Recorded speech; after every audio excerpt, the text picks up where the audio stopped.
November 27, 1968. Thanksgiving Day.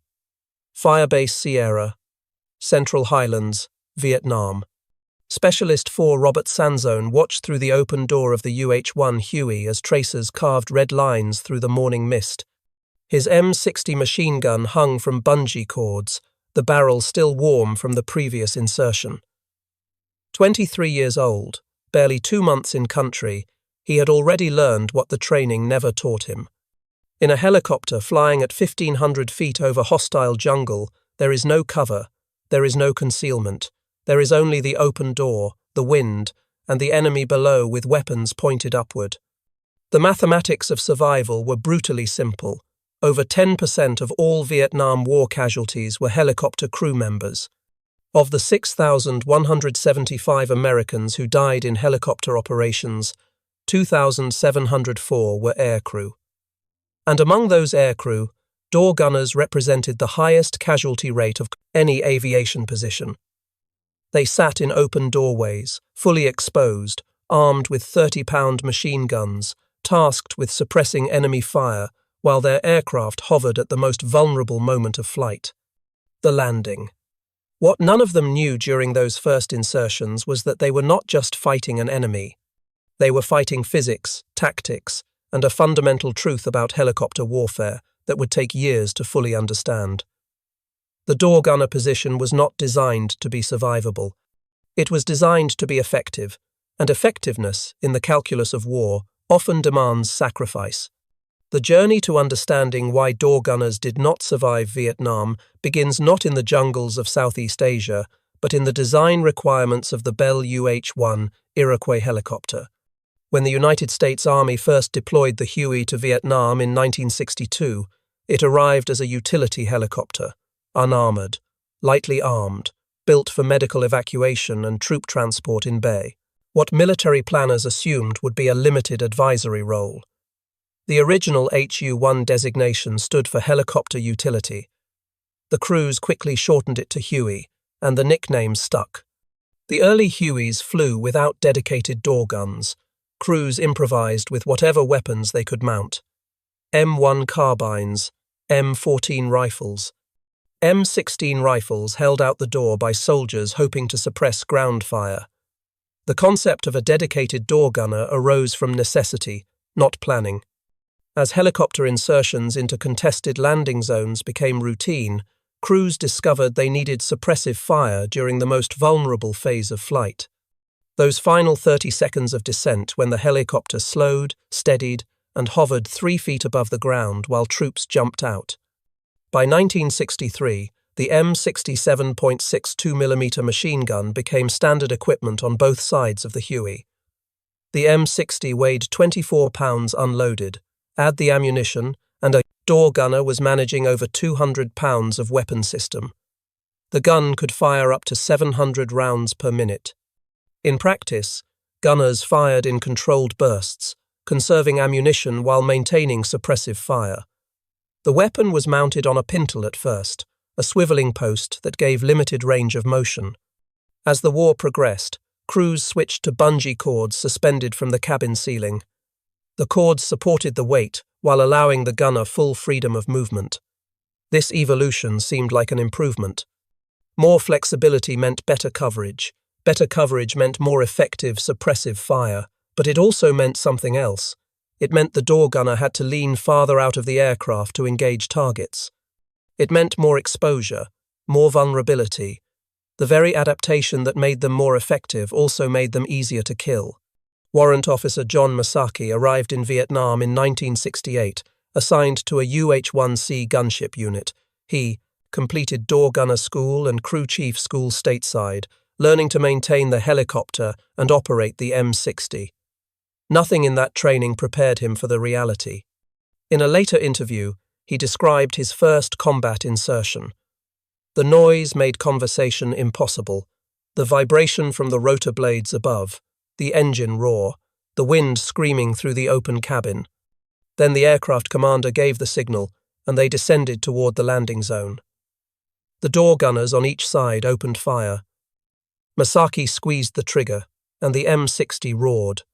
spent casings and belt links ejected into a canvas bag attached to the gun, preventing them from being sucked into the rotor system or falling on troops below. He aimed at the tree line, watching his tracers, every fifth round glowing red, arc toward the jungle, firing before you see the enemy, firing to keep the enemy suppressed. Firing because the moment you stop firing is the moment they have time to aim. The sound of incoming fire was different from outgoing. Outgoing fire had rhythm, purpose. Incoming fire cracked past with random chaos. Masaki heard rounds snap past his head. Saw the aluminum skin of the helicopter puncture. One round came up through the floor, missing him by inches. Later, he learned that round had lodged in the Bible of the soldier next to him. The helicopter completed the insertion and climbed out.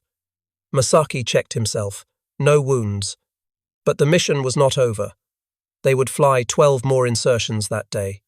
The concept of the hot landing zone defined door gunner experience. A hot LZ meant the enemy was actively engaging the helicopters as they landed. Artillery would prep the zone first, pounding the area with high explosive shells. Then helicopter gunships would make rocket runs, firing 70mm rockets and minigun bursts. Finally, the slicks, the troop carrying Hueys, would come in. 8 to 10 helicopters in formation, carrying 60 to 80 soldiers total. The door gunners on the slicks would open fire as they descended, suppressing any remaining enemy positions. In theory, this preparation reduced risk. In practice, the North Vietnamese Army and Viet Cong learned to wait. They dug fighting positions with overhead cover. They positioned troops in concealed locations with clear fields of fire toward the landing zone. They learned the helicopter approach patterns. And most critically, they learned to concentrate fire on the helicopters themselves, rather than the troops they carried. A downed helicopter meant a crashed aircraft, probably wounded crew, definitely a valuable prize to be captured or destroyed. It meant other helicopters would have to attempt rescue, creating more targets. Specialist 4 Thomas Pienta flew as co-pilot on Chalk 2 during an insertion near the Cambodian border. The flight lead called the landing zone clear, no enemy contact. Chalk 1 landed successfully. Chalk 2 began its approach. Then the tree line erupted. AK-47 fire, distinctively sharp cracks. RPG-7 rockets, recognizable by their whoosh and trailing smoke. Heavy machine gun fire, probably a 12.7mm DSK, the weapon Americans called a 51 caliber. The door gunner on Pienta's aircraft returned fire immediately. The crew chief on the other side did the same. But an RPG streaked toward them. It missed by feet, exploding in the trees beyond. Small arms fire tore through the thin aluminum skin. The Huey had minimal armor. The pilots sat in armored seats, but only because lessons learned from previous casualties demanded it. The door gunners had no such protection. They wore flak vests designed to stop shrapnel, not rifle rounds. Some wore ceramic body armor plates, nicknamed chicken plates, 22 pounds of chest-shaped protection worn inside the flak jacket. But the plates only covered vital organs. Arms, legs, head, all remained exposed. Pienta's helicopter took multiple hits. He heard the distinctive sound of rounds punching through aluminum, felt the shudder as hydraulic lines were severed. The aircraft commander fought the controls as the Huey lost altitude. They crashed short of the landing zone. Pienta survived with injuries, the door gunner did not. An AK-47 round had struck him in the head during the descent. He was 19 years old, 3 months in country. The exposure factor defined door gunner mortality. Consider the physics. A helicopter in the landing phase flies at 10 to 15 knots, roughly 12 to 17 miles per hour. It descends at 300 to 500 feet per minute. At this speed and descent rate, the aircraft becomes a relatively stable target for ground fire. The door gunner, standing in the open doorway or sitting on the edge of the deck, presents a clear silhouette against the sky.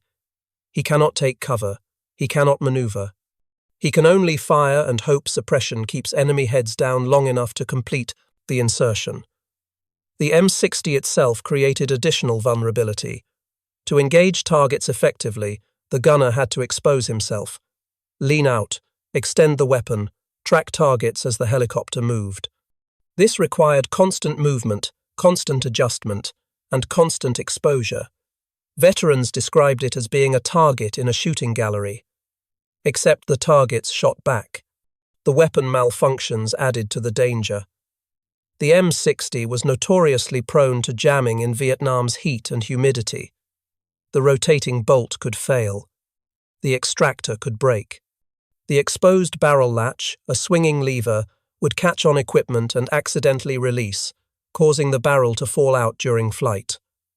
When a jam occurred, the gunner had to clear it immediately. This meant taking attention away from the enemy, taking hands off the weapon, working the problem while hostile fire continued. Warrant Officer Ron Timberlake commanded Chalk 6 during the same operation where Pienta crashed. Timberlake heard the radio call that Chalk 2 was down.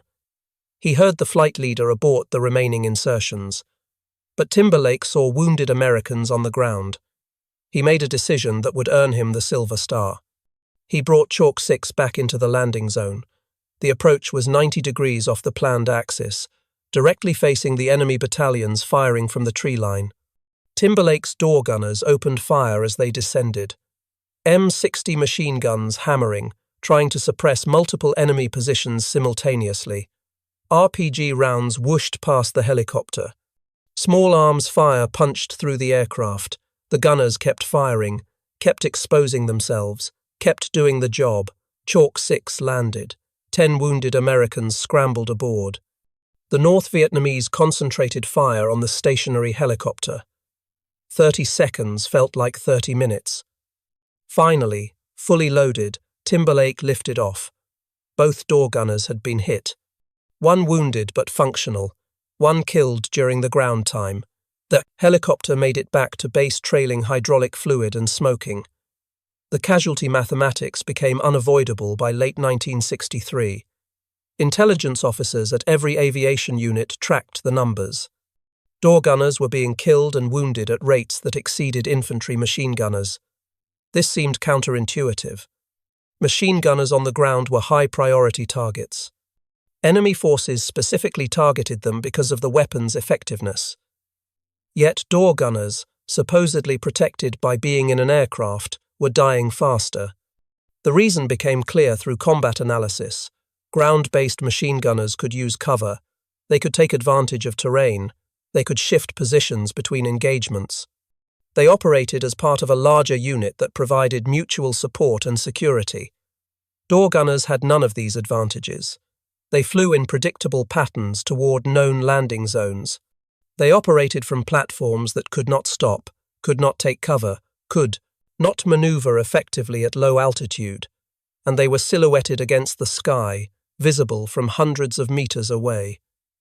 The Army began studying door gunner tactics in detail by mid-1964. Training was formalized. Schools were established. But training could only do so much. The fundamental problem was not training. It was mission profile. Helicopters conducting combat assaults had to fly low, had to fly slow, had to hover in or near the landing zone. These requirements created vulnerability that no amount of training could eliminate. Captain Robert Scholle commanded a rifle company during operations in the Central Highlands. He worked closely with helicopter crews and understood their limitations. In a post-war interview, he described watching insertions from the ground. The helicopters would appear, flying in formation. The door gunners would be clearly visible in the open doors, weapons extended. As the aircraft descended, you could see the gunners leaning out, firing, trying to cover every possible threat sector. Then the aircraft would touch down or hover, and the troops would jump. During those final seconds, the door gunners were the only thing standing between his men and concentrated enemy fire. They drew fire. They took fire. They died doing it. But they kept his soldiers alive long enough to get boots on the ground. The weapon load made survival even more difficult. Door gunners typically carried 1,000 rounds of 7.6 2mm ammunition, sometimes more.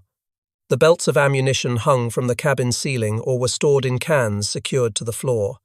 This ammunition was explosive. A tracer round or incendiary round striking the ammunition storage could detonate the entire supply. Several helicopters were lost this way.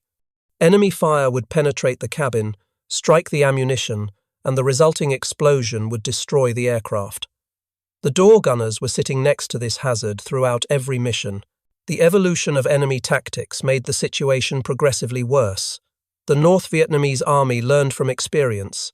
Early in the war, they would engage helicopters with whatever weapons were available.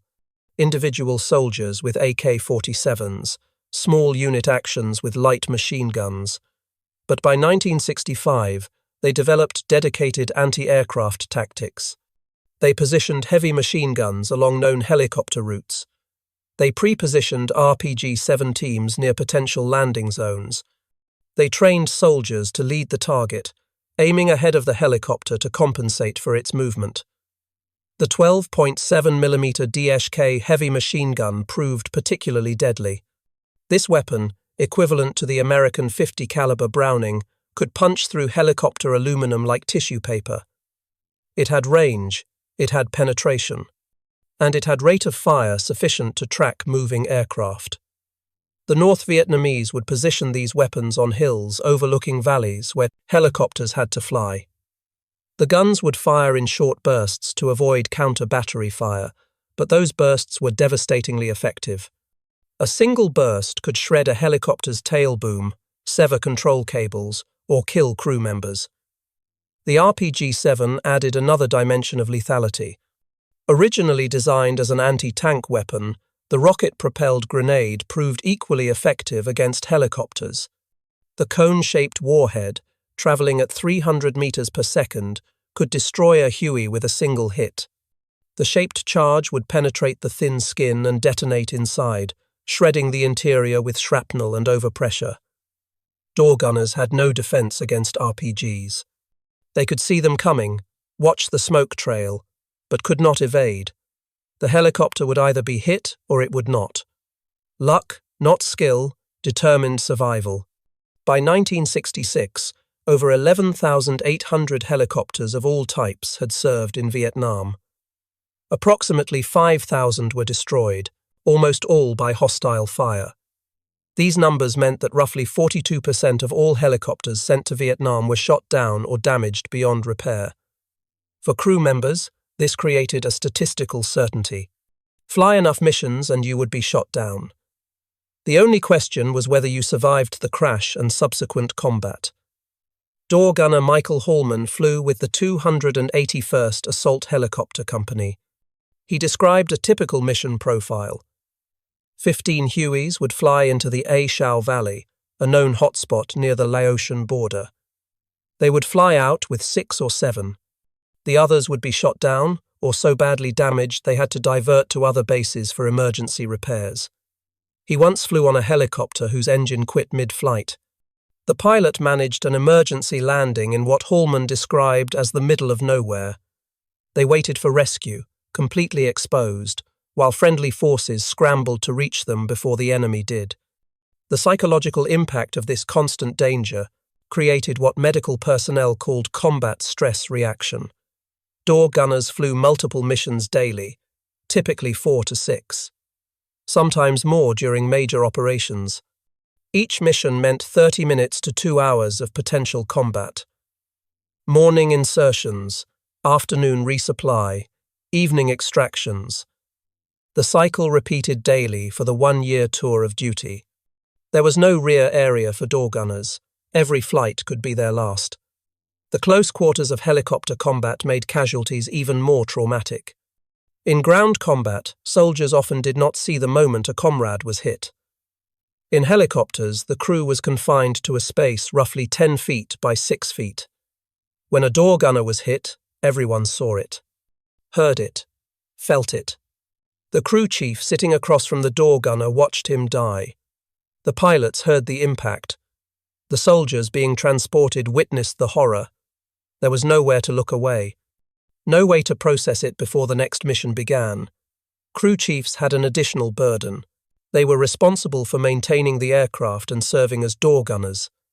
This dual role meant they had intimate knowledge of every system on the helicopter.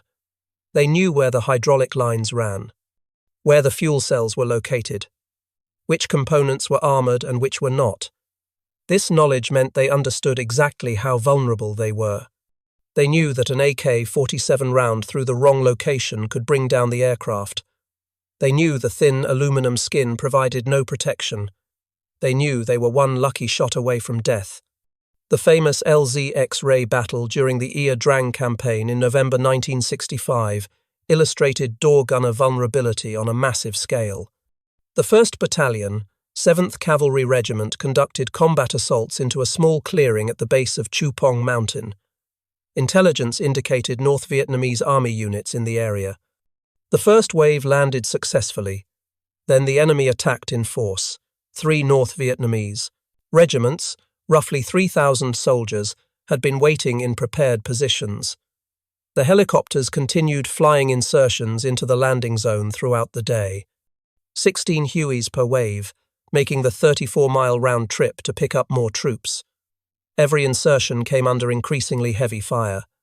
Door gunners watched North Vietnamese soldiers moving through the elephant grass, saw muzzle flashes from dozens of positions, returned fire while incoming rounds tore through their aircraft. Captain Ed Freeman flew 14 missions into LZ X-ray that first day. Major Bruce Crandall flew 22.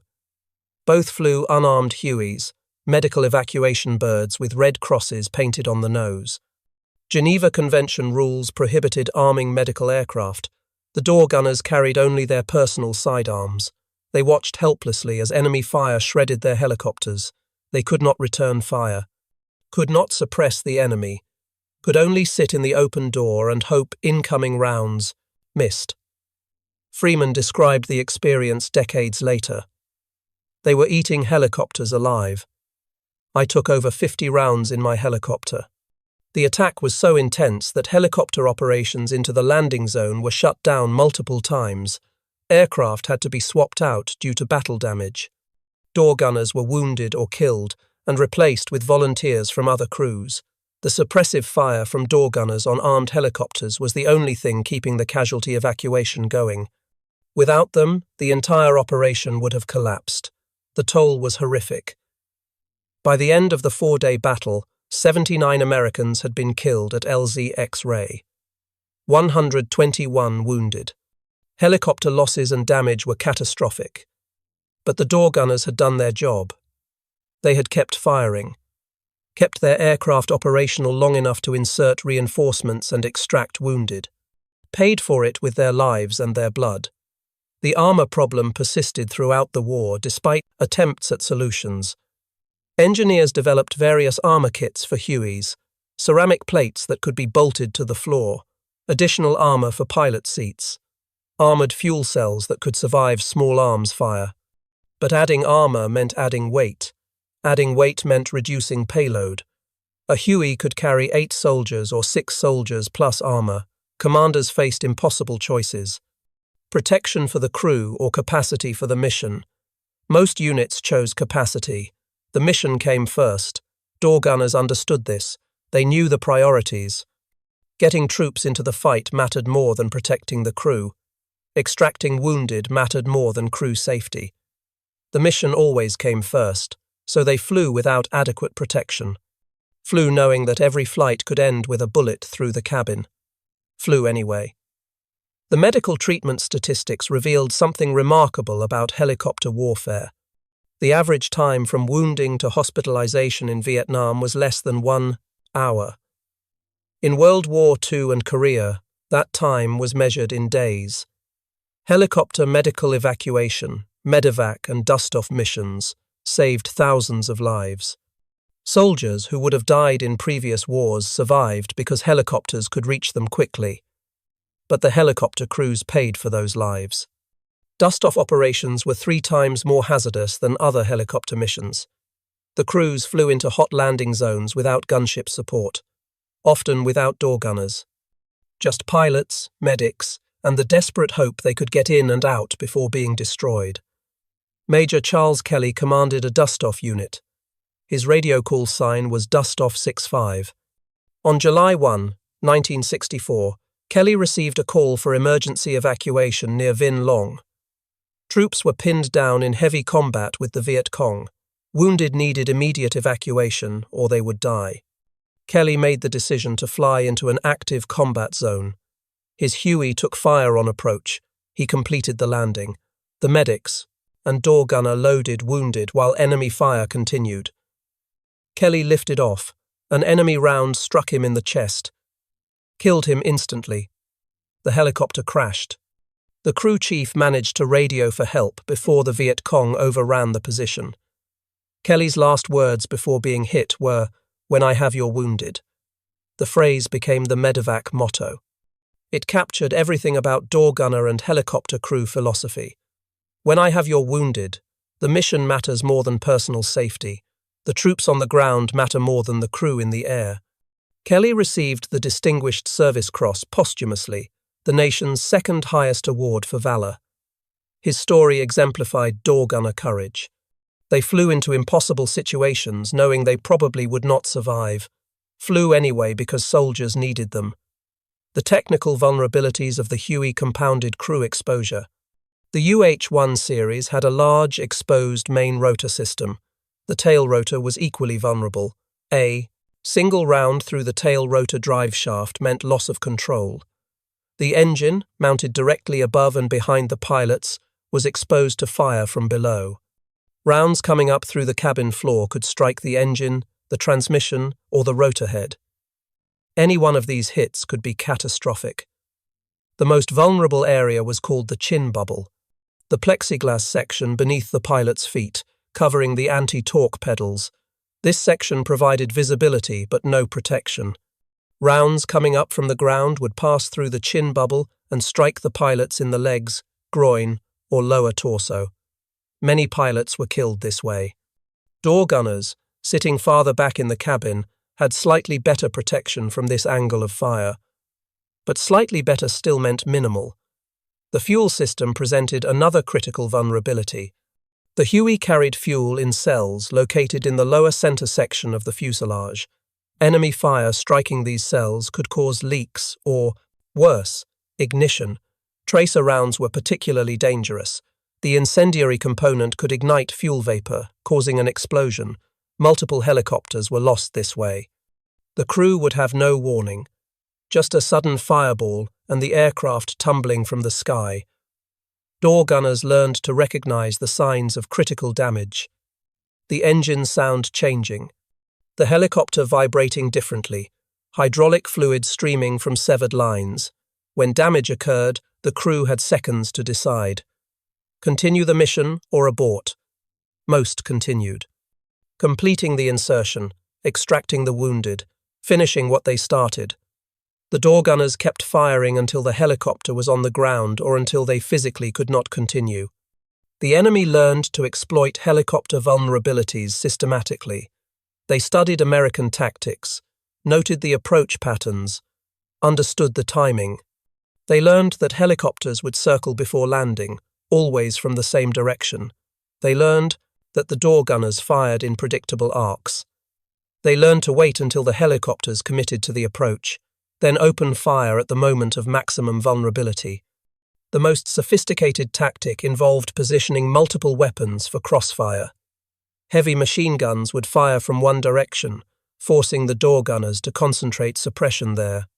RPG teams would fire from a different angle, catching the helicopter during its evasive maneuver. Small arms fire from a third direction would target the crew specifically. This triangulated fire was devastating. Door gunners could not suppress all threats simultaneously. Something always got through. By 1967, North Vietnamese anti-aircraft capabilities had evolved to include dedicated anti-aircraft artillery, 23mm ZU-23 cannons, 37mm guns, even surface-to-air missiles in some areas. These weapons transformed helicopter operations from merely dangerous to nearly suicidal. The ZU-23 could track a helicopter and fire explosive shells that detonated on proximity. A single hit anywhere on the helicopter could destroy it. Door gunners had no defense. They could not suppress these positions with M60 fire. They could only hope the pilots saw the threat in time to evade. The psychological preparation for door gunner duty was minimal. Soldiers went through aircraft maintenance school if they were crew chiefs. Door gunner school lasted a few weeks. Marksmanship training, aircraft systems, survival procedures. Then Vietnam. The training could not replicate the reality, could not prepare them for the sound of rounds punching through aluminum inches from their heads, could not prepare them for watching the soldier across from them take a round in the throat, could not prepare them for the absolute helplessness of being a target with nowhere to hide. Victor Renza arrived in Vietnam as a specialist assigned to the 4th Infantry Division. He qualified as an expert on the M60 during training at Fort Lewis. When he deployed, his company had 8 M60s for 150 men. Renza was assigned as number 1 gun in 2nd Platoon. He trained until he could disassemble and reassemble the M60 blindfolded. By the time he reached Vietnam, the weapon felt like an extension of his body. His training instructors told him the life expectancy of a machine gunner was 7 seconds from the moment the first round was fired. This statistic was designed to emphasize the danger, to prepare them psychologically. But it also carried a dark truth. Machine gunners were high-priority targets. The enemy knew the weapon's effectiveness, knew that neutralizing the M60 increased their chances of survival. So they shot at machine gunners first. Door gunners faced the same targeting priority, but with added vulnerability.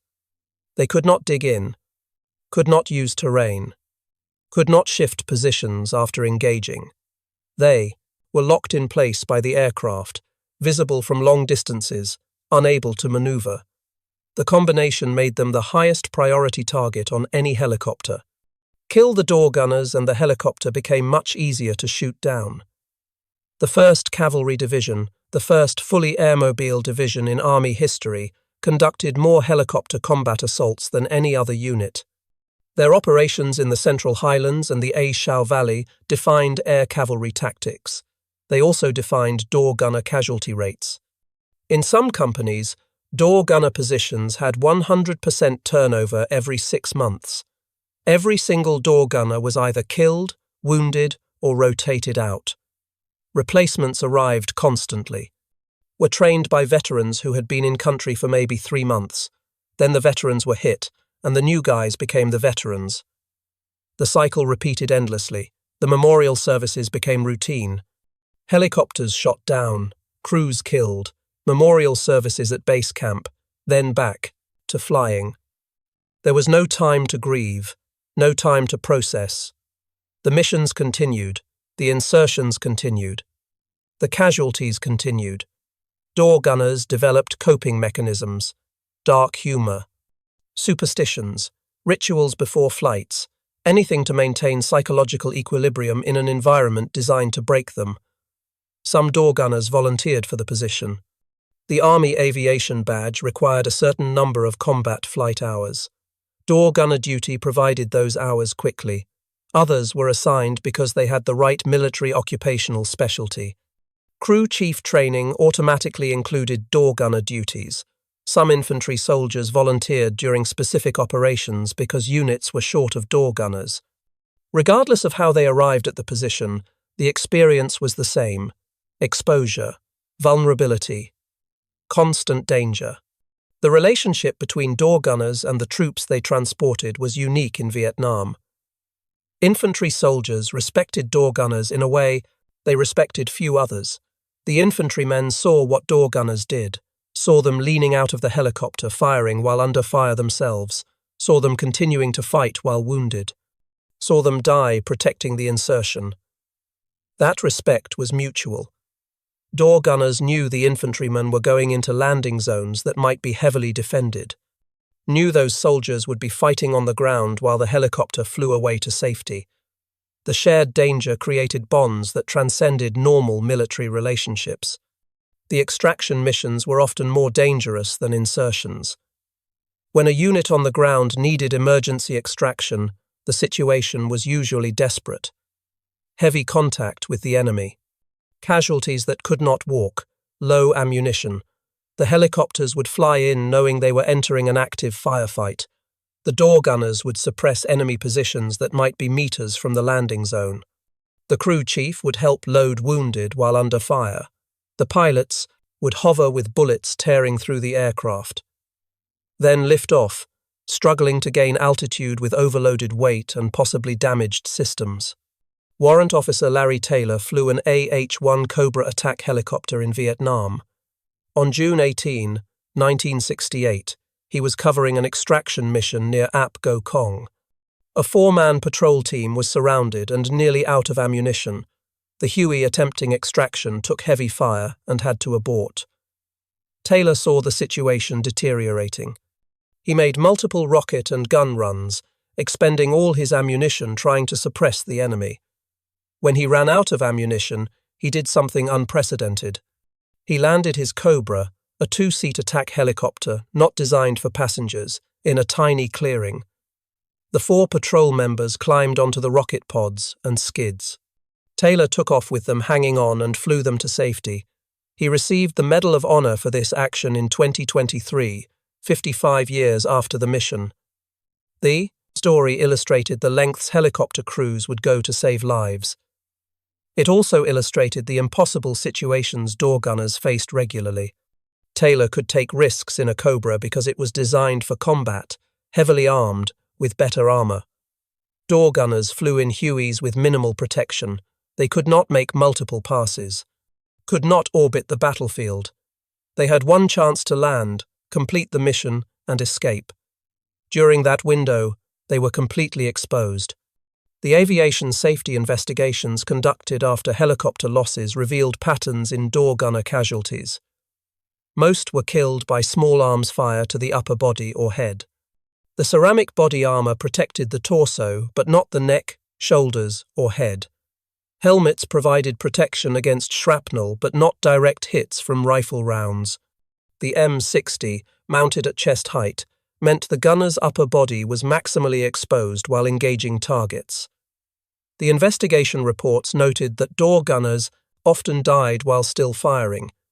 Their bodies would be found with the M60 in position, ammunition belts partially expended, positions indicating they were engaging targets at the moment of death.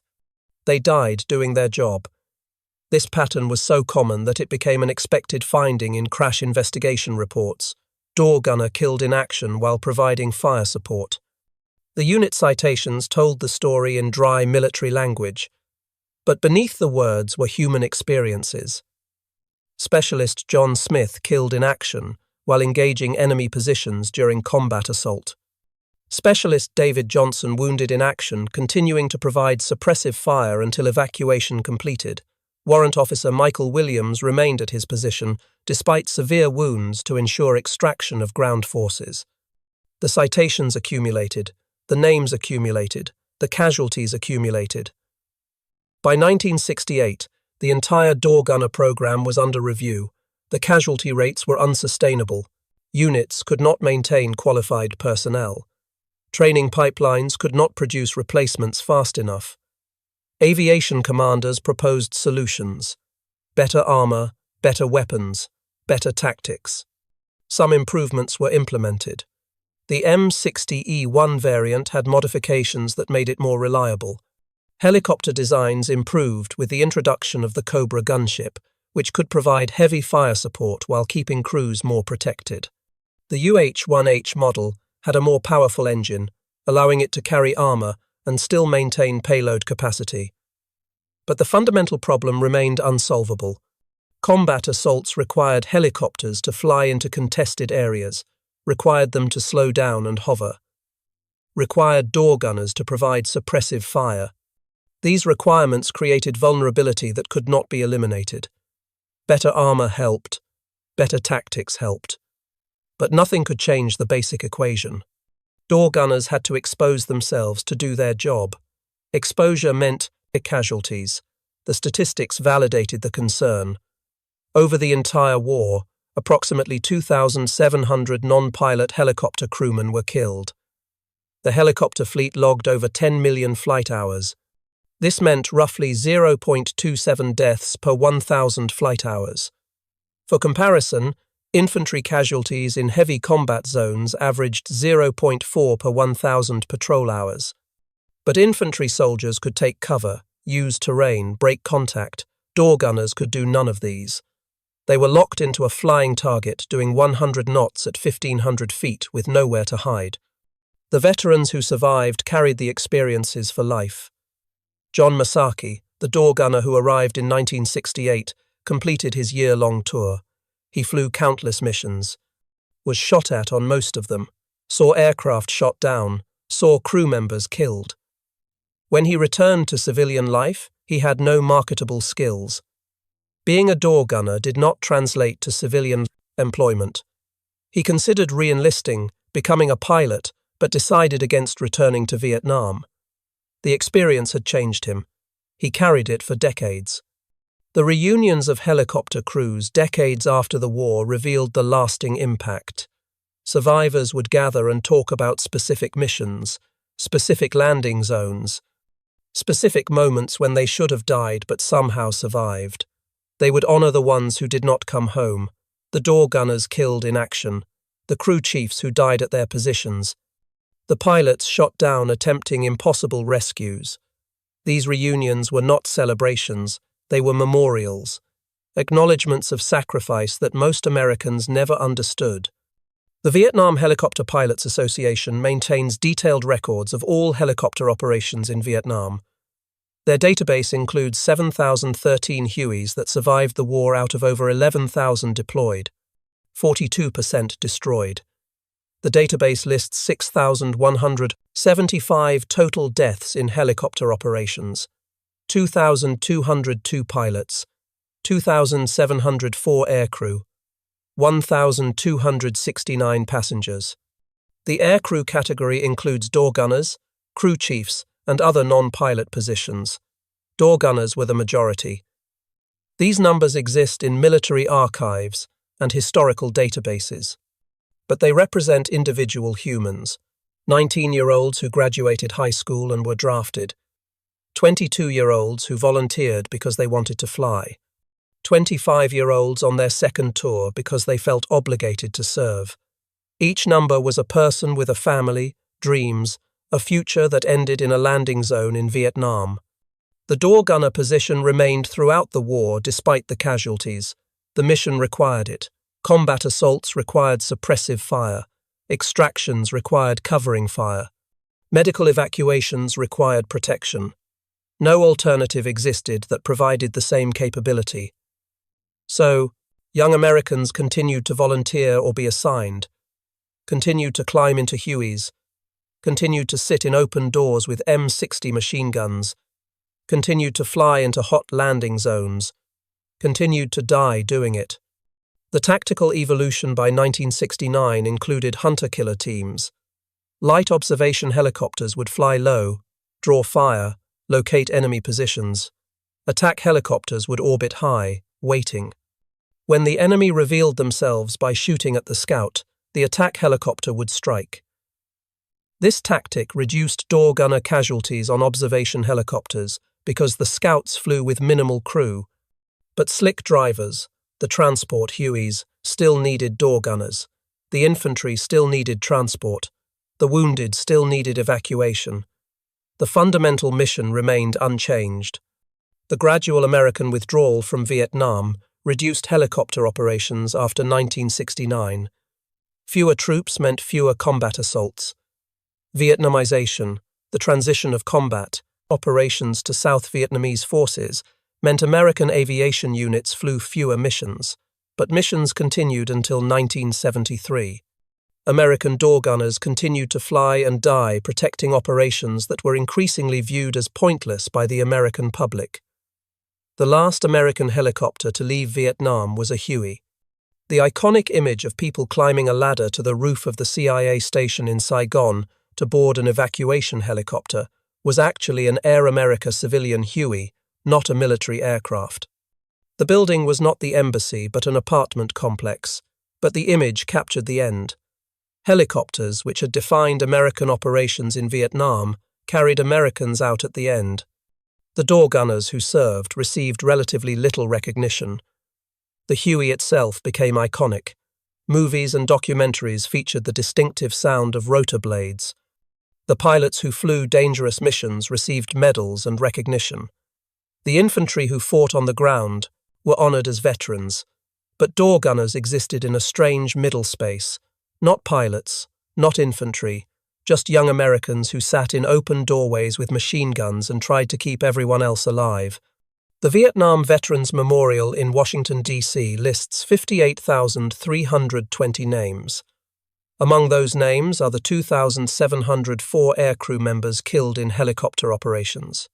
Their names are carved in black granite alongside infantry soldiers, advisors, pilots, and all the others who died. No designation separates door gunners from other casualties. They are simply names. But each name represents someone who made the choice to serve in what they knew was one of the most dangerous positions in the war. In 2024, 50 years after the war ended, the surviving door gunners are in their 70s and 80s. Many attend veteran reunions. Many participate in memorial services. They tell stories about missions that happened half a century ago with clarity that suggests the memories never faded. They describe landing zones, firefights, helicopter crashes, friends who died. The stories are not bragging, they are testimony. Witness accounts of experiences that younger generations struggle to comprehend. The analysis of why door gunners did not survive Vietnam comes down to simple factors: extreme exposure in the open door, minimal protection from hostile fire, high priority targets for enemy forces, aircraft that operated in predictable patterns at vulnerable speeds and altitudes, missions that required them to fly into the most dangerous situations repeatedly. The cumulative effect of these factors created casualty rates that would be unacceptable in any modern military operation. Modern helicopter operations learned from Vietnam. The UH-60 Black Hawk that replaced the Huey has door guns that fire from cabin windows, not open doors. Crew members have improved armor. Helicopters have defensive systems, including radar warning receivers, missile warning systems, and countermeasures. Tactics emphasize standoff distance and rapid ingress-egress. The lessons were written in the blood of door gunners who flew Hueys in Vietnam, but no amount of modern technology changes what those door gunners did. They flew into hot landing zones knowing the odds. They provided suppressive fire that saved countless infantry lives. They protected medical evacuation helicopters that rescued thousands of wounded soldiers. They died at rates that exceeded almost every other military position. They did it for a year-long tour, mission after mission, day after day, until they were killed, wounded, or completed their service. The final assessment is not about statistics or tactics or equipment. It is about human courage. Door gunners understood the danger. Every veteran interviewed described knowing the position was extremely hazardous. But they did it anyway. They did it because soldiers on the ground needed them, because wounded men needed evacuation, because the mission required it. That understanding, that willingness to serve despite knowing the likely outcome, defines their service. The door gunners who did not survive Vietnam left families behind, mothers and fathers who received telegrams, wives who became widows, children who grew up without fathers, brothers and sisters who mourned siblings. The casualties extended beyond the individual killed in action. Every death created ripples that spread through communities, families, generations. The cost was not just 2,704 names on a memorial. It was the cumulative impact on everyone connected to those individuals. The survivors carry guilt. Survivor's guilt is well documented among combat veterans. Why did I survive when others died? What made me special? Door gunners who completed their tours describe watching friends die, watching helicopters crash, watching young men bleed out in the cabin during extraction, flights. They survived through what they describe as luck. Being in the right place, the enemy shooting at someone else, pure chance. That randomness makes the survival harder to process. The memorial services conducted at fire bases in Vietnam followed a pattern. The fallen soldier's boots, rifle, and helmet arranged as a battlefield cross, the unit formation standing in respect. The chaplain reading the 23rd Psalm. The first sergeant calling roll, each name answered present until reaching the fallen soldier's name. The silence after that name was called. Then the unit dispersing back to their missions. The war continued, the operations continued, the casualties continued. That same pattern repeated at helicopter units. Door gunner killed in action. Memorial service. Replace the door gunner. Continue operations. The individual mattered. The position mattered more. The mission always came first. This prioritization was necessary for military operations, but devastating for, quote, those involved. Men were not people. They were replacements. Slots to be filled. Statistics in reports. The human stories behind the statistics reveal a different truth. 19-year-old door gunners who wrote letters home describing the beauty of Vietnam's mountains. 22-year-old crew chiefs who sent photographs of themselves posing with their helicopters. 25-year-old veterans on second tours who knew exactly how dangerous it was but went anyway. These were not statistics. These were Americans who served their country in an extremely hazardous role and paid the ultimate price.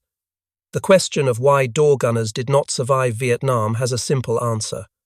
They were placed in an impossible tactical situation, required to operate from open doorways on slow-moving, low-flying aircraft, required to engage enemies who had time to prepare, had concealment, had weapons specifically effective against helicopters, required to do this mission after mission, day after day, for a year.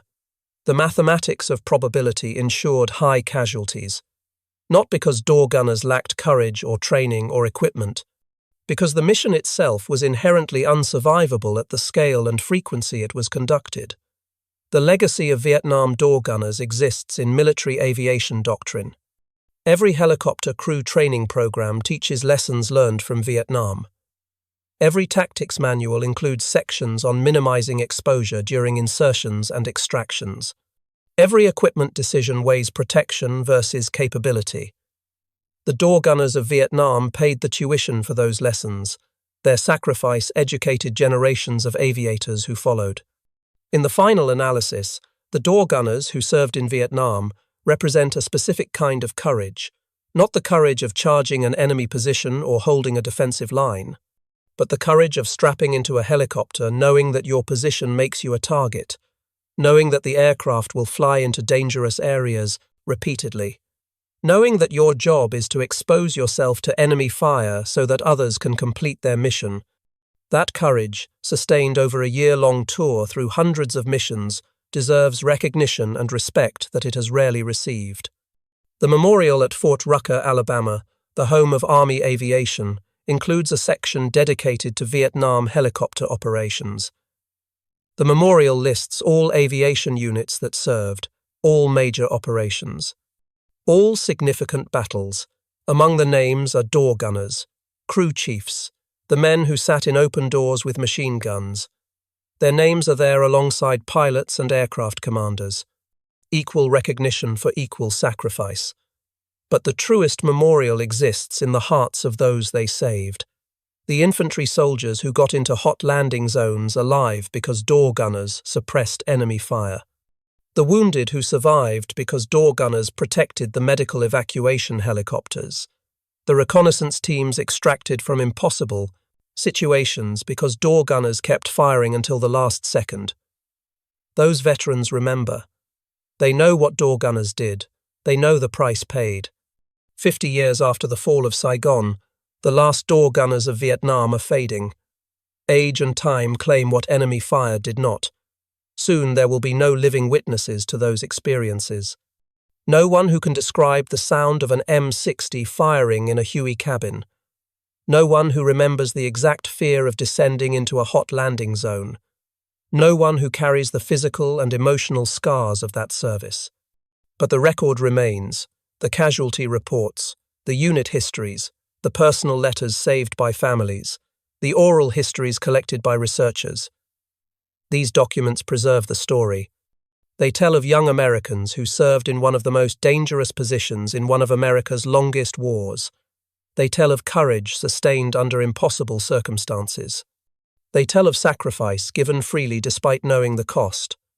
The door